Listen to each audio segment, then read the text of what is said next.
Mi nombre es Luz Segura, yo soy de Perú, soy de la UPN, de la Universidad Privada del Norte, y soy encargada del curso de Patrimonio Cultural y Natural eh, aplicado a la carrera de turismo.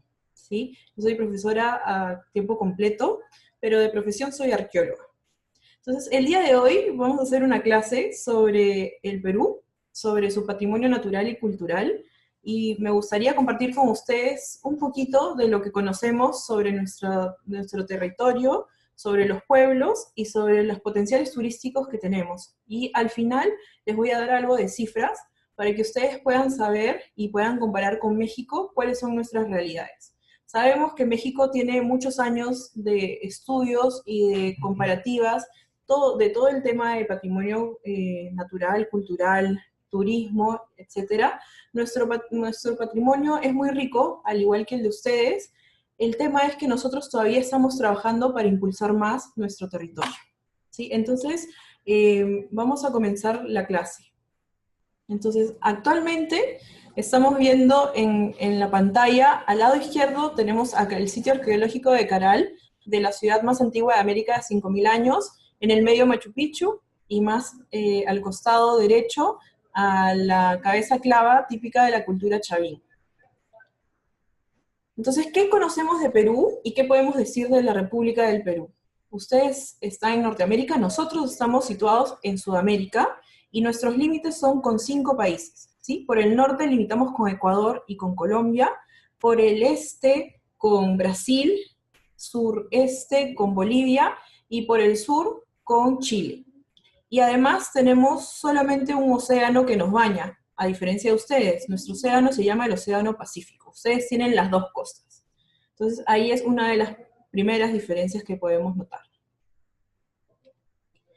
Además, ¿qué podemos decir de nuestra población? El año pasado se hizo un censo y se calcula que somos más de 32 millones de personas. ¿Sí? El territorio de Perú es no muy chico, es grande.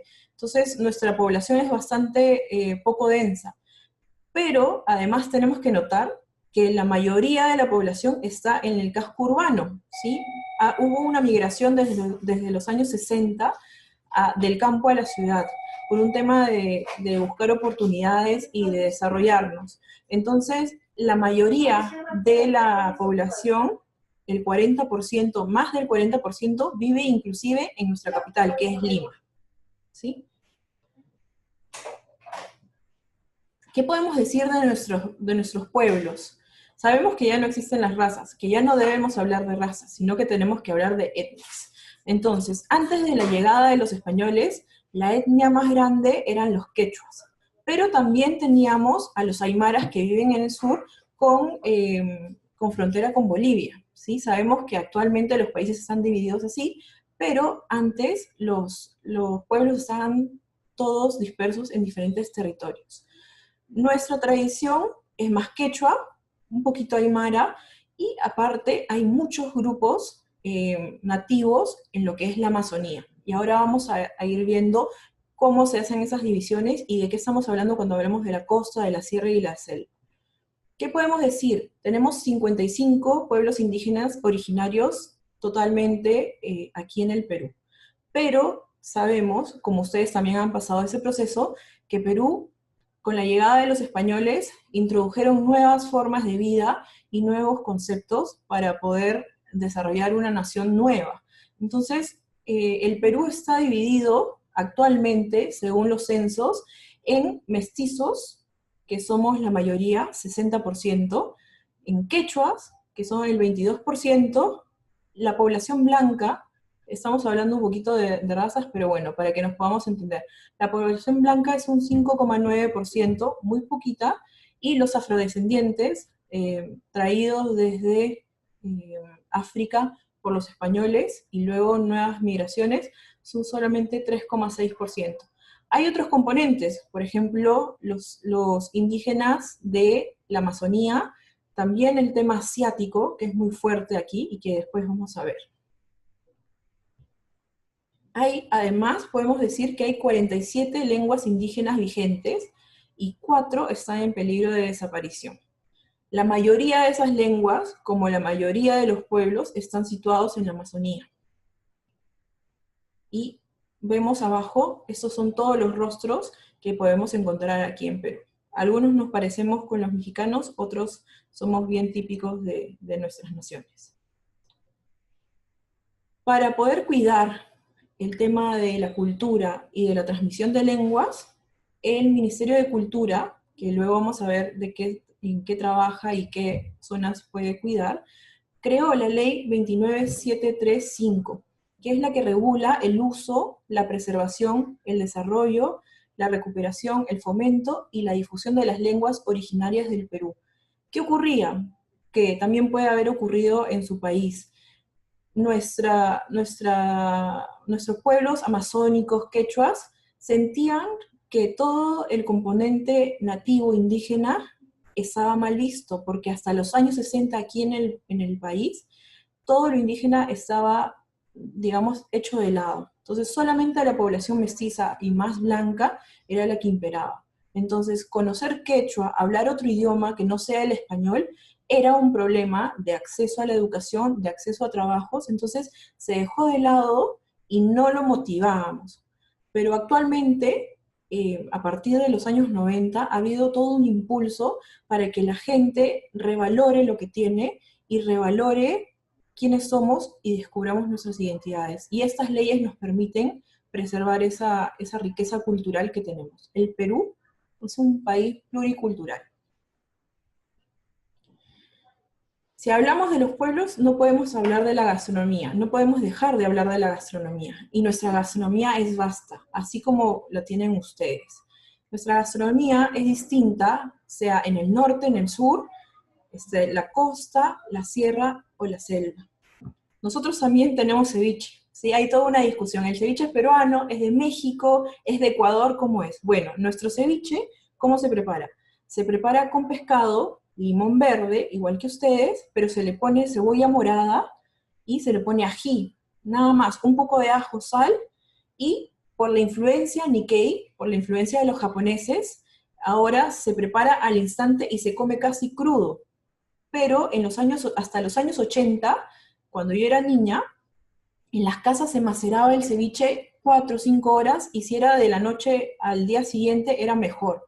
Entonces nuestras costumbres también han ido cambiando.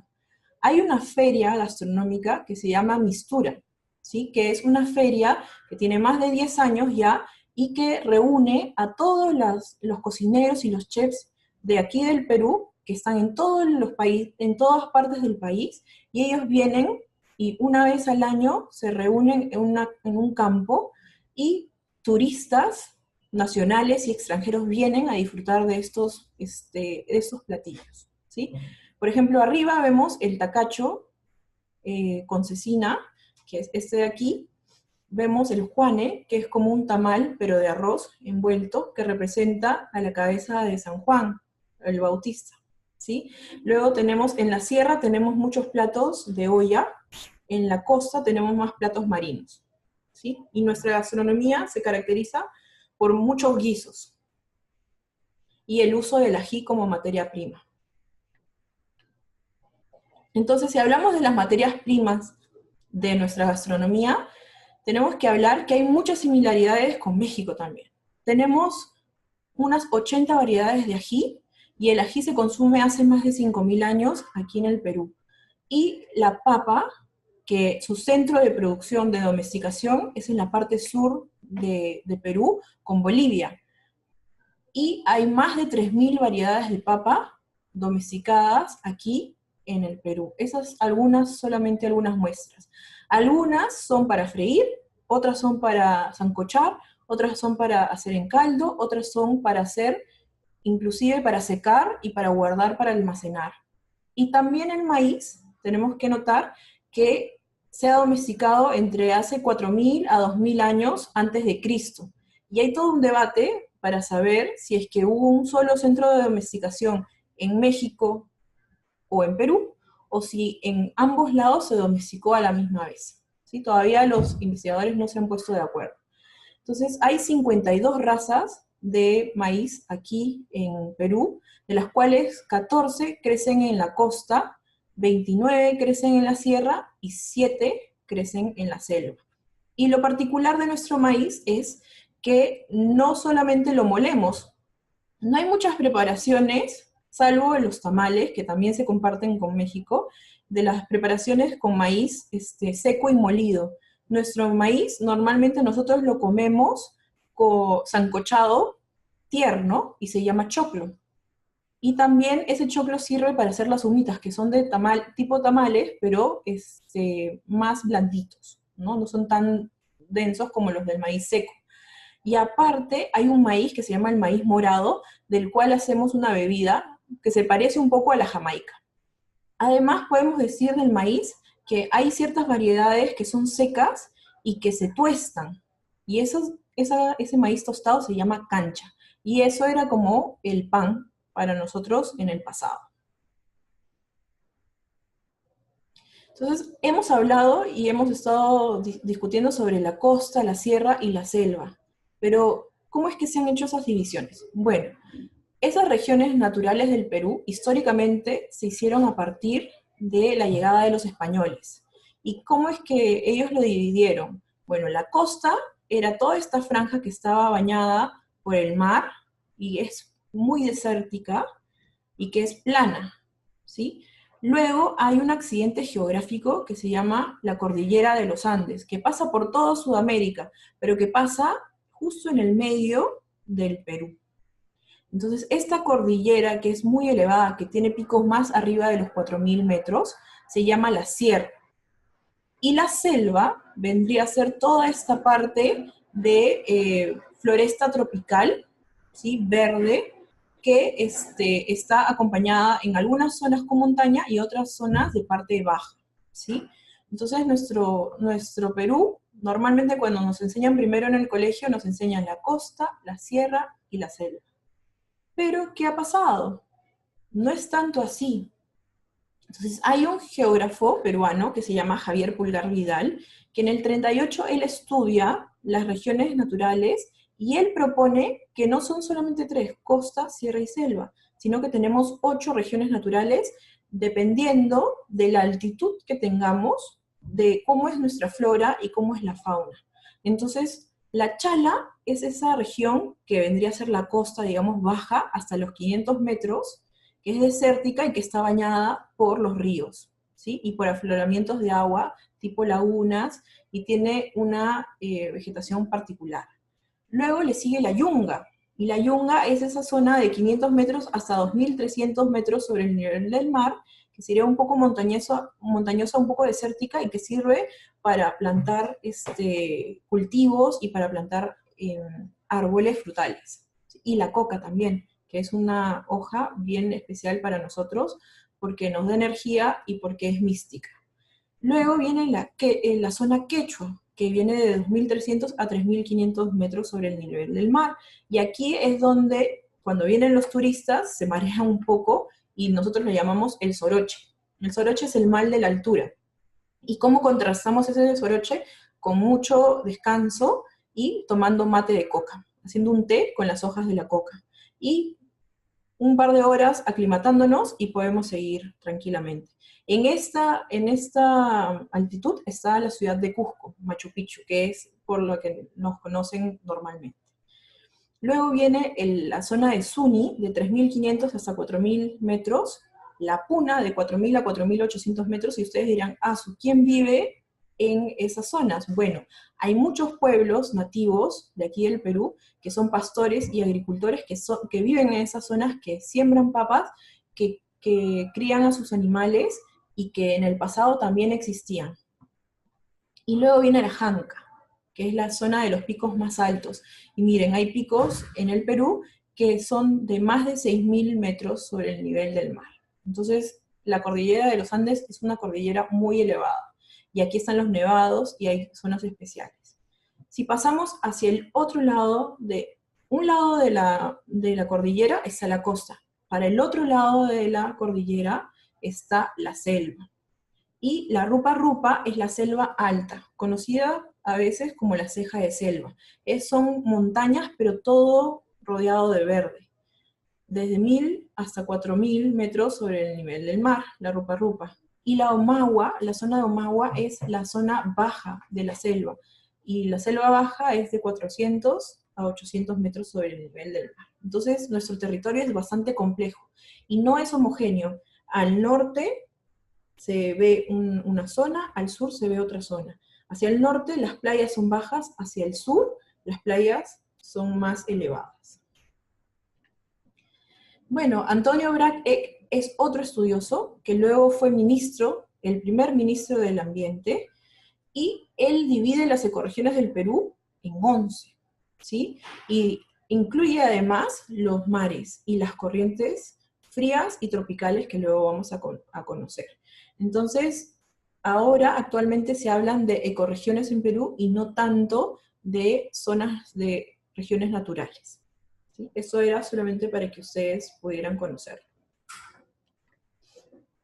Entonces, si nosotros estamos, en Lima estamos situados en la zona de Yungas, en la zona costera. Entonces tenemos el mar como recurso, y nuestra gastronomía, nuestros pueblos están adaptados a ese mar. No solamente peces, ¿sí?, sino aves, mamíferos marinos, algas, moluscos, crustáceos. Nuestra diversidad de fauna marina es bien elevada. Ustedes pueden ver que hay 1100 especies de peces, 1080 especies de moluscos y 300 crustáceos. Eso es solamente fauna marina. Nosotros, en el mundo, estamos dentro del ranking de los 5 países con más diversidad de especies en todo el territorio.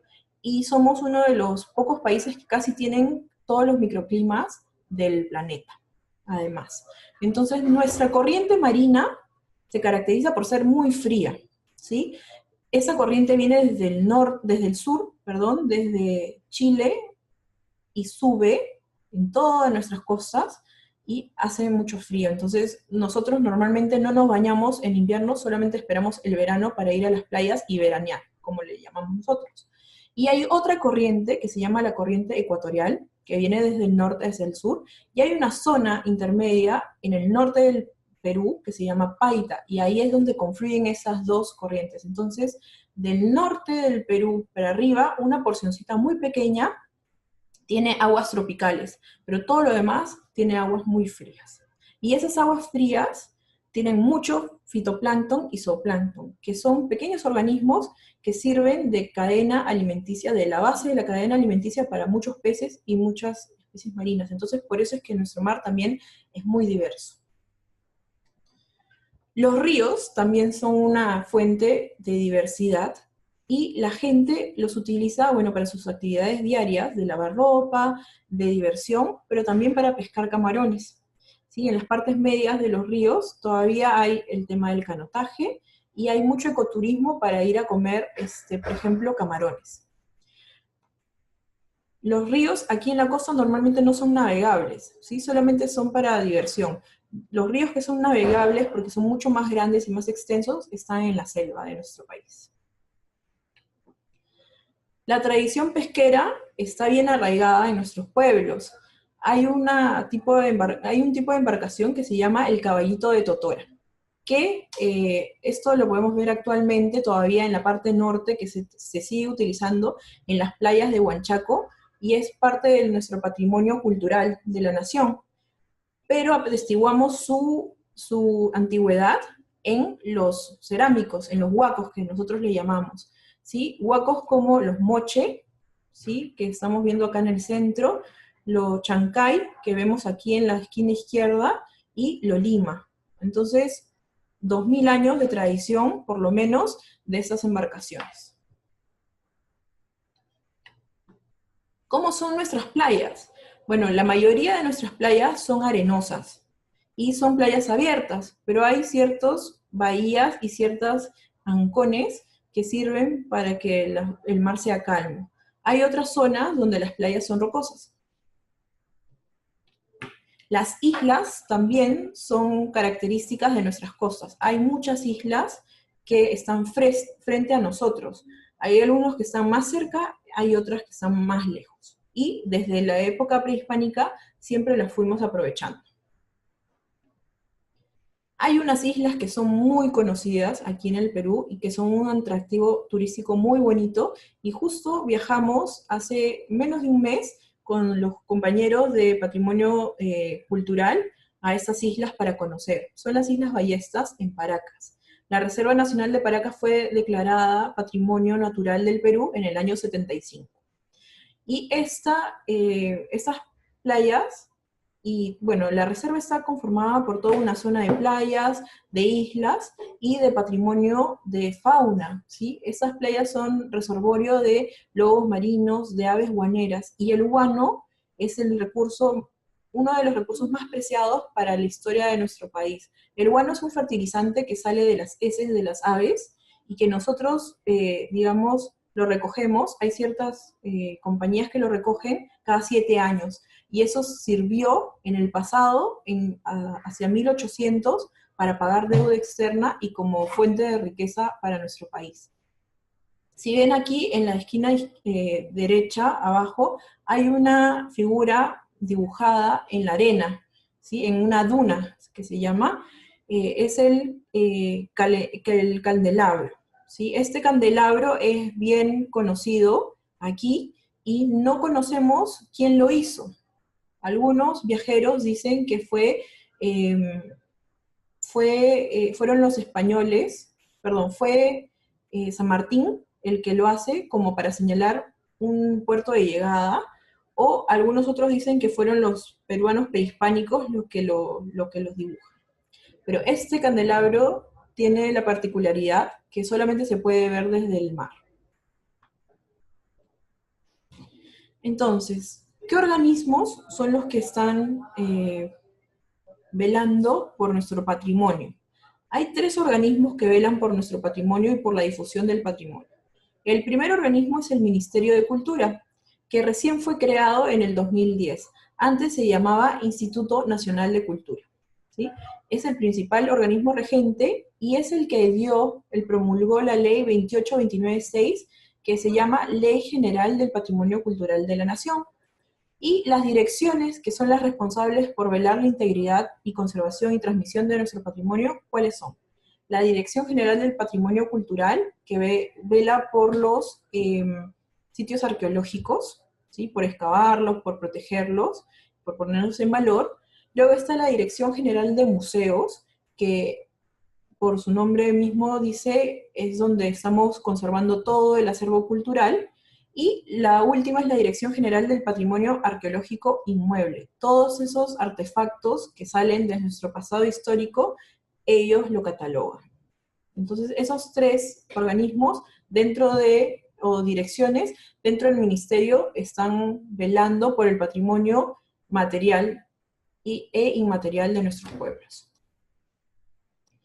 Nosotros, como nación, tenemos 12 patrimonios declarados por la UNESCO como Patrimonio de la Humanidad, ¿sí? ¿Cuáles son esos? Principalmente está Machu Picchu, que ustedes deben haber escuchado mencionar, la ciudad del Cusco, el Parque Nacional del Huascarán, que tiene lagunas y todos sistemas naturales, el sitio arqueológico de Chavín de Huántar, que deberían investigar y visitar, se los recomiendo, yo excavé un año allá, la zona arqueológica de Chanchán, el Parque Nacional del Manu, algunos de estos los vamos a ver en fotos.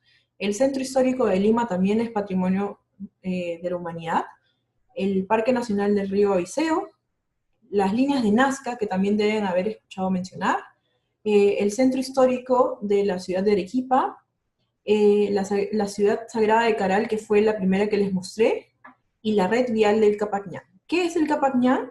Es todo ese sistema de caminos prehispánicos que hicieron los incas y antes de ellos para unir todos los territorios estatales. Bueno, para hablar un poco del Perú criollo y lo que nos hace sentir orgullosos como peruanos, podemos decir que nuestra nación, al ser diversa y pluricultural, los criollos son, ustedes saben, los nativos mezclados con los llamados blancos, los afrodescendientes, los asiáticos y otros pueblos que han venido aquí. Entonces, la cultura afroperuana ha producido bailes que se llaman, por ejemplo, el festejo, y son muy alegres y todo el mundo los practica en los colegios. También tenemos el tema de los chifas. ¿Y qué cosa es un chifa? Bueno, el chifa es la comida china, sobre todo cantonesa, que vinieron aquí los descendientes asiáticos desde China, desde Japón y otros países de Asia, vinieron aquí por el tema de la explotación del guano y del salitre. ¿Qué pasaba? Como la esclavitud era normada y era natural, bueno, había mano de obra esclava afrodescendiente o africana directamente. Pero hubo un presidente que hace la abolición de la esclavitud a mitad de 1800, hacia 1845, y bueno, los africanos ya son liberados, pero necesitábamos todavía mano de obra. Entonces lo que se hace es un contrato para traer mano de obra asiática para las haciendas y para sacar ese guano, y muchos asiáticos vinieron. Entonces hay muchas poblaciones que son Nikkei, que es descendientes de los japoneses, y Tusan, que son los descendientes de los chinos. Entonces los chinos, cuando cocinaban su comida, decían chifán, chifán, vamos a comer arroz frito. Y entonces así es que surge el nombre de chifa. Nosotros escuchábamos chifa, entonces el arroz chaufa, el chaufán, es lo que es el arroz frito, ¿no? Entonces chaufán es freír el arroz y nosotros le llamamos chaufa al arroz cantonés frito. Entonces hay toda una mezcla de culturas y este tipo de gastronomía es única en el mundo. En otros países yo he probado comida china, pero no sabe como sabe aquí en el Perú. Y además tenemos que mencionar el tema del pisco. Al llegar aquí los españoles trajeron sus uvas, y el destilado de esa uva que no se hacía vino, se hacía pisco, ¿sí? Se usaban alambiques y se hace todo un proceso de destilado. ¿Y qué ocurre? Pasa que hay todo un debate entre dónde es el pisco, de dónde es originario. Algunos dicen que, bueno, los peruanos sabemos que el pueblo de Pisco es donde se hacía todo el tema de la tradición pisquera, ¿no? Y luego hasta el sur, hasta Moquegua. Pero los chilenos también dicen que el pisco es de Chile.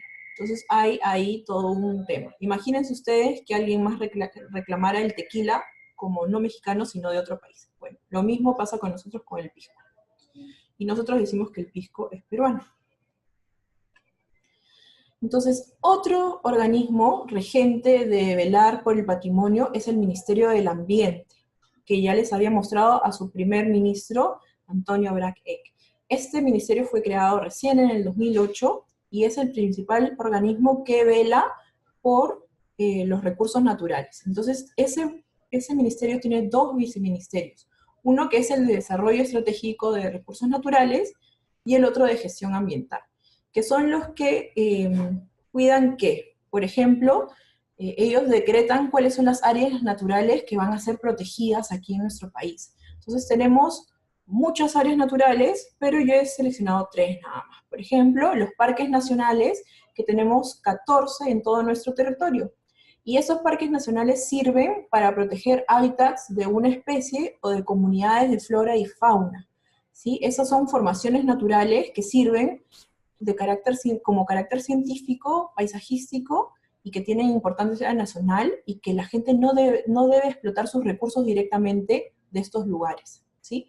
Luego hay santuarios nacionales, que hay 9 en todo el territorio, y estos santuarios son áreas donde se va a proteger de manera intangible, o sea que no se debería poder tocar, el hábitat de una especie, de una comunidad, de flora o fauna, y formaciones naturales, o sea, son áreas más pequeñas, ¿sí? Para estudiarlas y para seguir cuidando a las especies, ¿sí? Y luego, por último, tenemos santuarios históricos, que hay 4 en todo el territorio, y son áreas grandes que protegen escenarios naturales donde se han desarrollado eventos ilustres de nuestra historia nacional. Entonces, por ejemplo, Machu Picchu no es solamente un monumento, sino es también un santuario histórico. Entonces aquí tenemos los ejemplos, ¿no? El Parque Nacional del Manu es típico, y el ave nacional de ese parque nacional nos representa, es el gallito de las rocas, con este color tan característico rojo. Luego está el Santuario Histórico de Machu Picchu, que deberían visitar y que es una zona muy bonita. Y luego está, por ejemplo, el Santuario Nacional de los Manglares de Tumbes, que es donde confluye el agua del mar con los ríos. Y los mangles son esos esos árboles adaptados que tienen sus raíces en el aire y que tienen un hábitat especial, y de ahí se extraen, por ejemplo, las conchas negras, de las cuales se hace un ceviche muy rico. Entonces, para ir definiendo un poco cómo es el turismo en el Perú, ya han visto toda la riqueza natural y cultural que tenemos, una parte, ¿no? Por temas de tiempo no podemos tocar todo, pero ¿cómo es que nosotros como peruanos aprovechamos esa riqueza? Nosotros, si ustedes ven aquí la infografía que le extraje de la agencia andina, podemos ver que los turistas peruanos prefieren más viajar hacia las zonas costeras de Yunga, ¿sí? Donde Lima tiene la mayoría del turismo, y luego hacia el norte y hacia el sur un poquito menos. Cusco debería ser más visitado porque es un área de patrimonio histórico increíble, pero el tema de los accesos, el tema de los tiempos, el tema del dinero, a veces nos juega una mala pasada. ¿Cómo es que nosotros viajamos? ¿Cómo decidimos viajar a esos destinos? Bueno, la mayoría de las búsquedas y de cómo es que se llega a esos lugares es vía la internet. Buscamos destinos por internet y viajamos. ¿Qué hacemos? ¿Cómo viajamos? Bueno, la mayoría de personas viajan con su familia o con amigos, ¿sí? Normalmente viajes de pareja o solos es raro, más son familias y amigos. ¿Qué es lo que preferimos nosotros? Por el tema de la economía, preferimos viajar a hoteles de 2 estrellas, o sea, económicos. ¿Y cómo es que viajamos? Nosotros viajamos más en bus que en avión. Actualmente están habiendo promociones de líneas aéreas donde han bajado bastante los precios, ¿sí? Pero antes eran muy elevados esos precios, por lo tanto, más es lo que viajamos en ómnibus o en buses, ¿sí? ¿Y qué ocurre? Bueno, todo el turismo, ¿de dónde viene? Si es que el turismo interno existe, pero no es tan grande, ¿quién está viniendo? Bueno, están viniendo muchos extranjeros. ¿Y de dónde viene la mayoría de extranjeros? Me preguntarán. La mayoría de extranjeros viene desde Europa. Casi 500.000, miren, extranjeros, 455.000 extranjeros. El segundo destino de donde vienen del continente es Norteamérica, ¿sí? Sobre todo Estados Unidos y Canadá. Y un menor número, miren, vienen de Latinoamérica, más vienen de Asia y Oceanía. ¿Y cuántos viajeros están viniendo? Bueno, 2,5 millones de arribos de turismo al Perú el año 2017. Bueno, ¿y cómo es ese perfil del turista? Son datos del 2017 de PROM Perú, que es un organismo que luego les voy a mencionar quién es. Entonces, los visitantes de Latinoamérica son los que gastan en promedio menos dinero que todos los demás visitantes. Gastan en promedio $500, excluyendo el tema del pasaje. Solamente lo que vienen aquí a comer, a moverse, a viajar internamente. ¿Y quiénes son las generaciones que más viajan? Son los millennials, que en promedio tienen 29 años, y los mayores de 43 años, ¿sí? Los latinoamericanos. Y en promedio, ¿cuántas noches se quedan?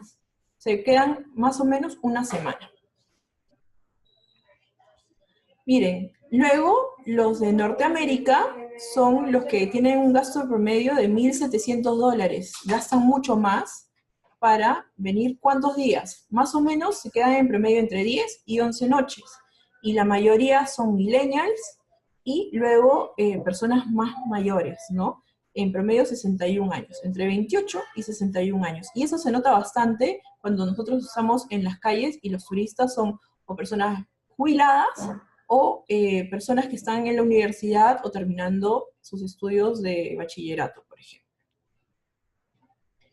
En Europa vamos subiendo el tema del gasto, gastan en promedio $1.500 aquí y se quedan entre 18 y 14 noches. Entonces, mientras más lejos vengan, más días se quedan, ¿sí? ¿Y quiénes son los que viajan? Bueno, edad promedio son 28 años y luego ya los jubilados, ¿no? De 59 años.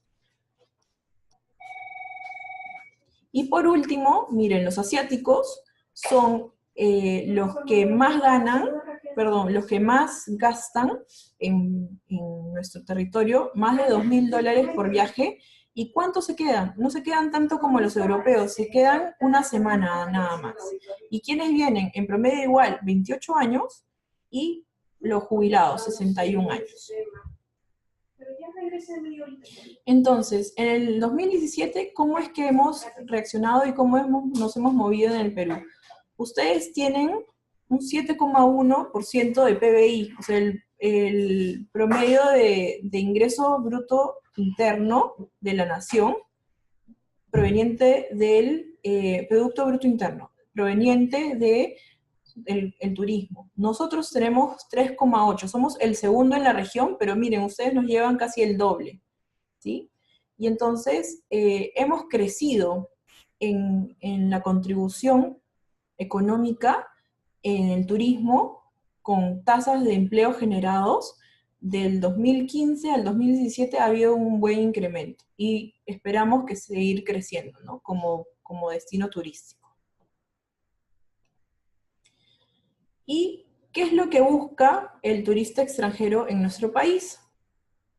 Primero es pasear por la ciudad. La ciudad de Lima es muy bonita y las ciudades históricas de nuestros territorios son muy bonitas, ¿sí? Luego visitar las iglesias, pero un porcentaje muy chiquito visita los museos, va a las playas o ve los temas históricos. Y es raro porque eso es nuestro mayor, digamos, atractivo turístico. Entonces, por ahí deberíamos incentivar un poco más. Y de eso, visitar inmuebles históricos y museos, yo puedo decir que el 90% de la gente que viene aquí extranjera viene a visitar Machu Picchu. Luego, el sur, el tema del Colca, el tema de Arequipa, y luego al norte un poquito, ¿sí? Algunos temas de patrimonio, ¿cuáles son? Las líneas de Nazca, que estamos aquí en la esquina izquierda, Machu Picchu está a la derecha, el Señor de Zipán en la esquina derecha, a la izquierda, en la esquina, el oasis de la Huacachina, que está en el desierto, y arriba está la ciudad de Arequipa, con el Misti. Entonces, si es que ustedes quieren consultar algunas páginas para poder saber un poquito más de nuestro país, les aconsejo que vayan a la página del Ministerio de Comercio Exterior y Turismo, que es el área regente de todo el turismo interno y externo de nuestro país, y hay una comisión para promocionar el Perú y la exportación del turismo que se llama PROMPERÚ. Y esa página de PROMPERÚ es donde hay muchos datos sobre turismo interno, externo y los datos que yo he sacado de aquí. Espero que les haya gustado la clase y quedo abierta a sus dudas y preguntas. Me las pueden canalizar a través de su profesora. Vamos a interactuar con sus compañeros para poder hacer trabajos. Quedamos abiertos a ustedes. Muchas gracias.